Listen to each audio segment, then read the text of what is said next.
नमस्कार, आवाज मीडियाच्या बातमीपत्रात आपले स्वागत। मी सीमा काळे। जे पाहिले तेच दाखवणार या ध्येयाने चालू घडामोडींचा आढावा घेण्यासाठी पाहूयात आजच्या हेडलाईन्स। कुपवाड MIDC येथील टेक्नो एअर अँड कंपनी इक्विपमेंटमधील विषारी वायूच्या गळतीने कर्मचारी गंभीर जखमी, प्रकरण झडपण्याचा प्रयत्न।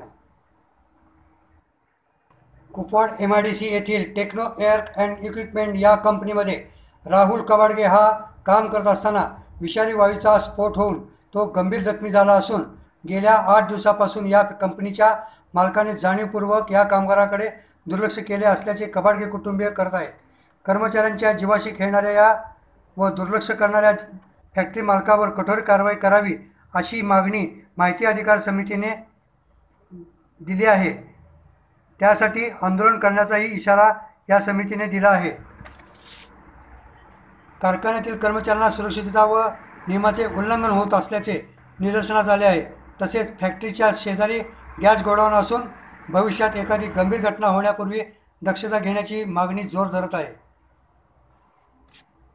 Suresh Kabadge MIDC techno air and इक्विपमेंट्समध्ये ऑक्सिजनच्या फॅक्टरीमध्ये जॉब करतोय आणि तिथं 30 एप्रिलमध्ये संध्याकाळी 7:30 वाजता ऑक्सिजनचं वॉल बंद करताना एकदम ब्लास्ट झाला।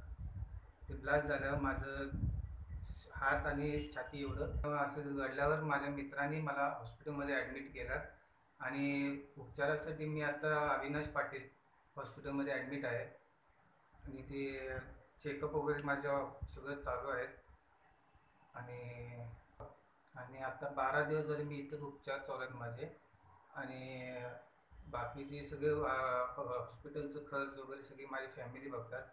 माझ्या मालकांनी काही खर्च बघितलेला नाही आहे, औषध वगैरे काही विचारलेले पण नाही आहेत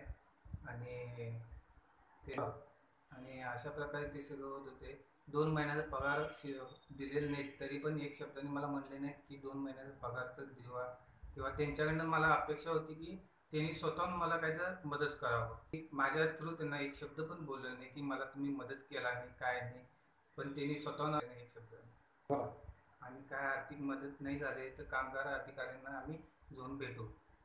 12 दिवस झाले तरी ते येऊन सुद्धा चौकशी विचारून काही उपचार न मदत साधं विचारले नाहीत की राहुल तुला काय पैसे लागणार आहेत का की काय खर्च झाले बघू आम्ही काय मदत करू का, असं काही बोललेलं नाही।